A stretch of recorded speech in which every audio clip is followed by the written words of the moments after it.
What's up, YouTube? Welcome back to Open Door Creative. Today, we're gonna critique some portfolios. Now remember, every critique is just one person's opinion, so take every single critique with a grain of salt.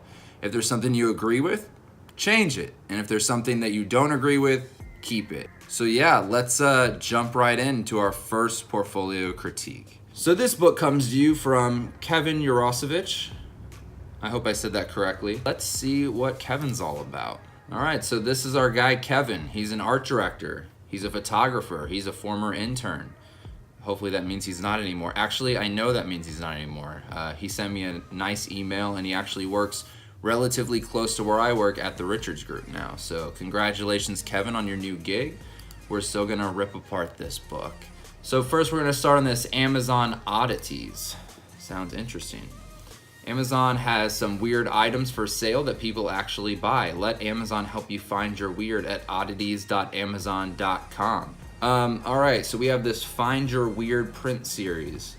So design Toscano Bigfoot the giant life-size Yeti statue. Well, everyone needs one of those. One adult Madagascar hissing cockroach by Honeybees 100. I'll pass on that buy.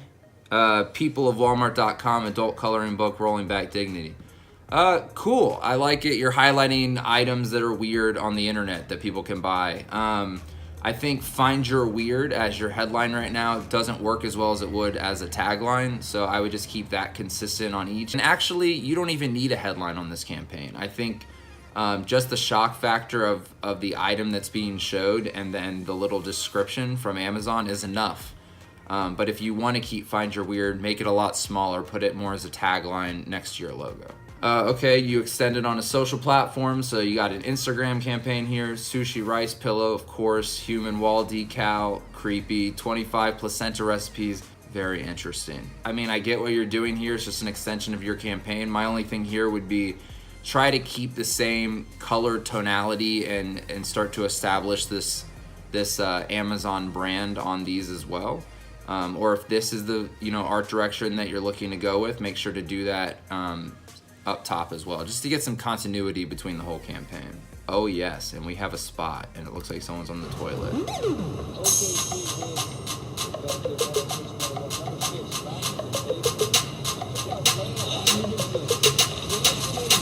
Love it.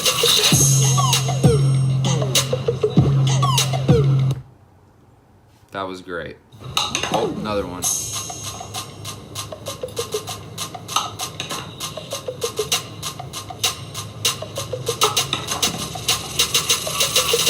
Yo, these are fantastic, my dude.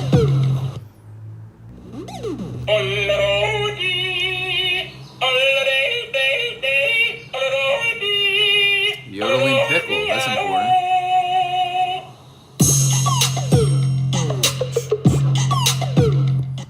So I love the little music. I love how short and sweet they are. I love it. I think this is the best part of this campaign, and you should throw it at the top of the campaign. Don't always think you have to start with that base of 3 print ads at the beginning. You can throw those suckers just as well at the end. Put your strongest piece first. Make sure that's the thing that catches attention, because if I saw that first, I would already be excited about the campaign. So move that guy to the top, and real nice stuff, man. I would give this, the video bumped it up for me. I give this like a 9 out of 10. Let's go with that. Yeah. It's hard to get a 10 out of 10 from me, but that was pretty close. All right, Formula Air branding. So having a branding exercise is always good. It won an ADC Bronze Cube winner. That sounds official. Very nice. Okay, so I like this mark. I'm cool with it thus far. I like that you use the negative space for the A, and this color scheme is looking very consistent and something that they could own, and you keep owning it. Very nice.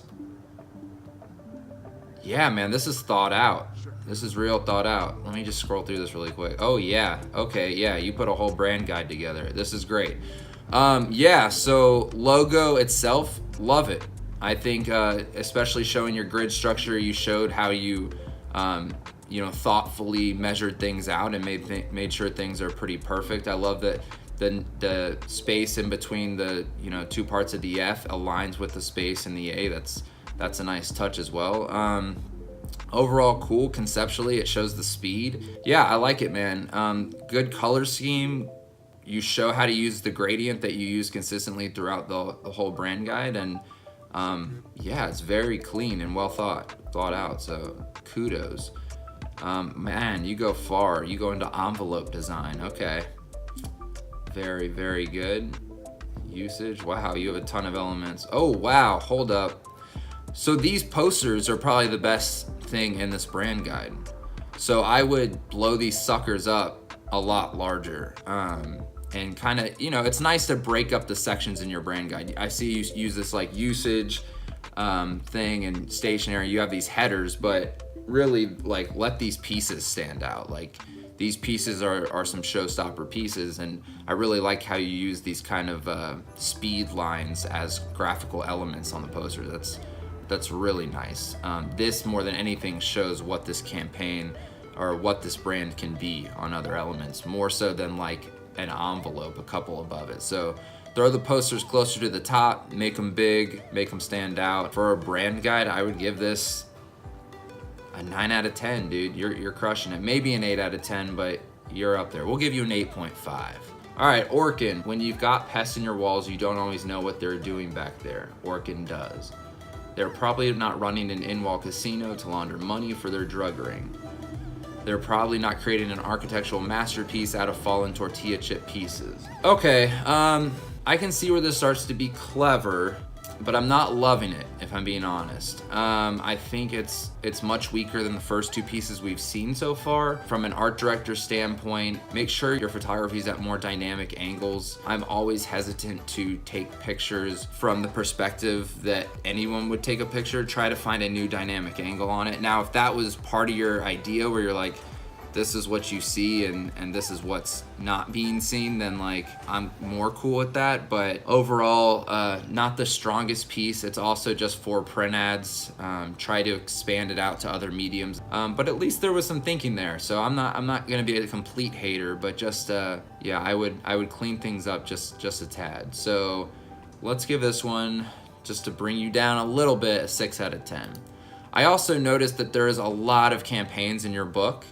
So don't be afraid to axe one. Just because you do a campaign or work on something doesn't mean it has to stay in your book for the rest of time. Only keep your best stuff. So if that means, and you just got in the industry too, so if that means that you keep your top 6 or your top 9, totally fine. Keep a smaller grid. Right now you got 3, 6, 9, 12, 14 campaigns, which is a little much. And if you're thinking from a CD's perspective, they're gonna jump into your portfolio and they're only going to look at things for like 3 to 5 minutes. So they're not gonna get to everything, and you want them to get to your good stuff. That's super important. All right, so car campaigns, they're very difficult to do. So I'll start off with giving you props on doing automobile campaigns. I work on Audi, so this is a little bit close to me. Okay, so simple print campaign, 505 horsepower, 4-wheel drive, race mode, driver responsible for inevitable tickets.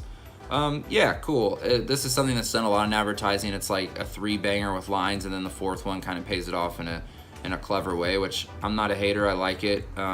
As they said, car campaigns are very difficult to do, so we have this design to move tagline, and that's pretty nice too. Whoever your copywriter was on this, or if you did the copy on this, props. And you got some long copy there too. We won't read that for now. We're just skimming. But yeah, I mean, you got nice shots of the car with simple text. I like the size of your text. It's small and but still legible, and you put it in a nice place that's near the focal point of the ad. So yeah, I like that. I think that too many people make their fonts way too large, and that's just because we haven't learned yet how to finesse our type. You obviously have. You're starting to get your leading nice in these little body copy paragraphs. So you went into the airport, shows extra executions. You kind of spun what you were doing in a unique way. I'm totally down with it. But you use sentence case in your ads up here, and then down here you go to all caps. So I would just try to stay consistent from a brand perspective, but you know, at least you're thinking in these places. I would even push it further. What do social campaigns look like? What can you do in dealership that extends this campaign even more? But good job. The sound of an overdose. Okay, so I'm not gonna lie to you guys. I peeked ahead at this portfolio and I love this thing. So get ready. Oh, sorry. Car campaign, 7 out of 10.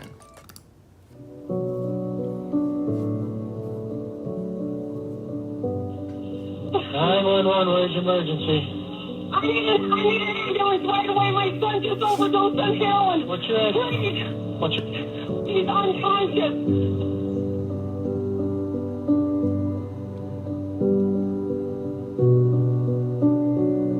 The bathroom shower was running and I finally just went in there and opened the door. He's unconscious. Please, hurry. Okay, hold on. Stay on the phone with me, okay? Okay, how old is he? He's 21. Oh my God.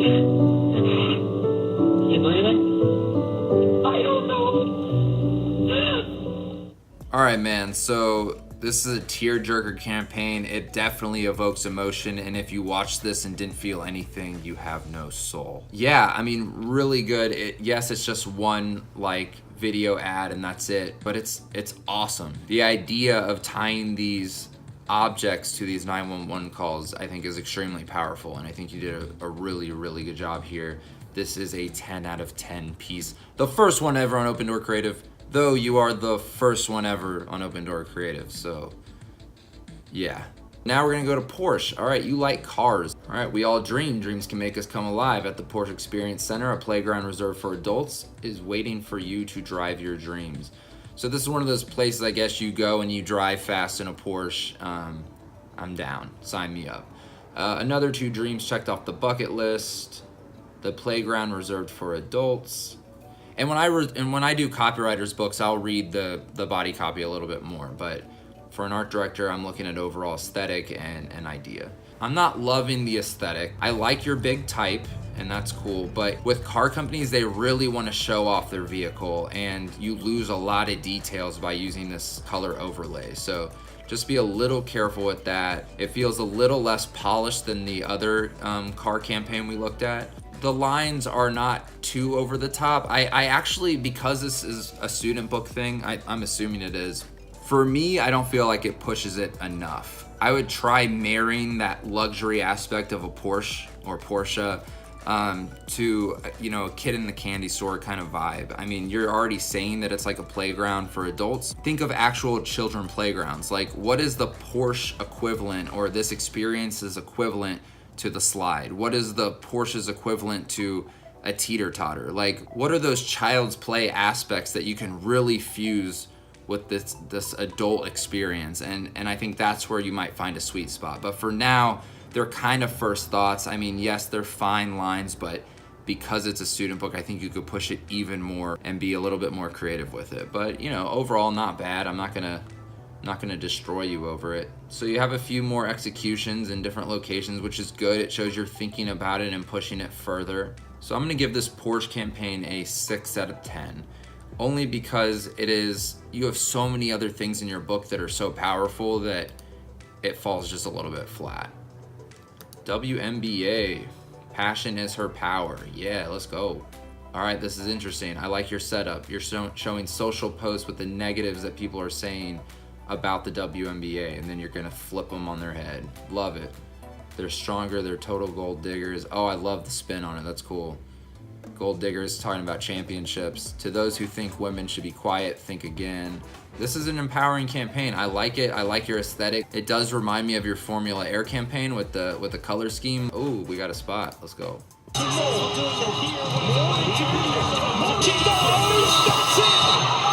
Sports 2016 WNBA champions. Yeah, cool quick spot. The only things I would say, it was kind of hard to see the visual with that overlay. Things were almost too dimmed back, so let us see that action and excitement from the WNBA. You also used the gold digger thing a lot in this campaign, so you used it 3 or 4 times, which is fine because you're showing continuity and how it lives across different platforms, but try to switch up that line just to show that, you know, you've got more in your arsenal. But love it overall. I'd give it an 8 out of 10. All right, BMW. So you're a car guy and you have a lot of car stuff in here. And the only thing I would say is be careful. You do not want to turn into a one-trick pony where you are just known as the guy who does car ads. It's good to divvy up your book. You want a very large variety of product. Maybe you have some services. Maybe you have some large durable products. You have some small durable products. You have disposable products. Show a kind of range, because that shows that you can think from all different perspectives. And obviously you're a car guy, and so this keeps putting you at the center of these ads, meaning you're the target audience. But, you know, what if, you know, mom is a target audience, or what if your grandpa is the target audience? Like, you want to be able to show that you can, you know, deal with all different types of people and message to them. The art direction does start to feel like the other car campaign you did. I see you use this little white box element kind of as a tag, and you did that on the other one too. So just be a little careful. Things are starting to feel a little bit too similar between these campaigns, but this does show that you can grid things out and lay things out in design, and you know, it's a nice little brochure piece. But yeah, I would probably, if it was me, I would access from your book. It's just too close to the other ones. I would give this one a 4 out of 10. Not to hate on it, but just to say that you have better stuff in your book, so it could be the first to go. CB2, let's see, contemporary adult furnishings for those who are always a mess before noon. Adult a little. I like it. I like that. First of all, I like your art direction here. I think it strays from what I've seen previously in your book. You were using a lot of full bleed stuff. Here you use, you know, this kind of window into the image, and you use little nice design elements. Like even next to your headline, having this little orange design element corner thing is a nice consistent thing you can use throughout, and I'm digging it, man. I like the art direction. My only thing is, a lot of your stuff is condensed small in these big gray boxes. Make these print ads bigger. Let the person really see it, especially when you have typed this small and I have to like lean forward to read. Even if you have the diet of a 12-year-old, at least you have nice dishes. That's me, by the way. But yeah, just make those print ads bigger so that, you know, whoever's viewing this can see it. I'm a fan of CB2, so let's go 7.5 out of 10. So yeah, man, overall, great portfolio. The campaigns that really stand out to me after reviewing everything are the ones that I can still remember. And those are for sure The Sound of an Overdose, really nice campaign. Amazon Oddities was dope. And Formula Heir, I mean, I like the branding you did on that. We'll also give a friendly nod to CB2. I think the print design there showed your art director skills a little bit more. So yeah, that's what I think. Again, guys, my opinion, not fact. Overall, really good stuff. It shows there was no chance you weren't gonna get hired. So again, congratulations on the Richards Group. That's awesome. I can't wait to see where you take this portfolio. Make sure to keep in touch with me. I'm very excited to see where you go from here. Like, what gets deleted next and what gets added. I think once you start working in the industry and you're doing a lot of real work, especially for the Richards Group, which is a great agency, you're gonna have to start deleting these student campaigns. And as you do that, you're gonna have to start being like, okay, if I wanna add this Richards Group campaign, I don't know what brand you're on, but whatever it is, if you wanna add this campaign, that means you need to delete something. And so there's this consistent back and forth where you're deleting and adding and deleting and adding, and it's important because it shows your growth over the long term, and it shows, you know, that you're really building something, and this is a great start. So congratulations, Kevin, from Kevin. I appreciate you. I appreciate everyone. If you made it this far, that means that you listened to a lot of spiel about someone else's work, but I think that it can help everyone kind of start to analyze your own portfolio. And a lot of you who are right at the beginning, it's helping you learn what's good and what things you might be able to work on, and just some things to keep in mind when you're coming up with campaigns. So overall, I think it was a fun first book to look at. I really appreciate it. Again, continue to send your stuff. I think we have probably 6 more that I got from the last group that I'm gonna probably get to first, but whether or not I make a video about it, I will absolutely reach out to everyone and give you my honest feedback. So you will always get that from me. So thanks for watching, and we'll see you later.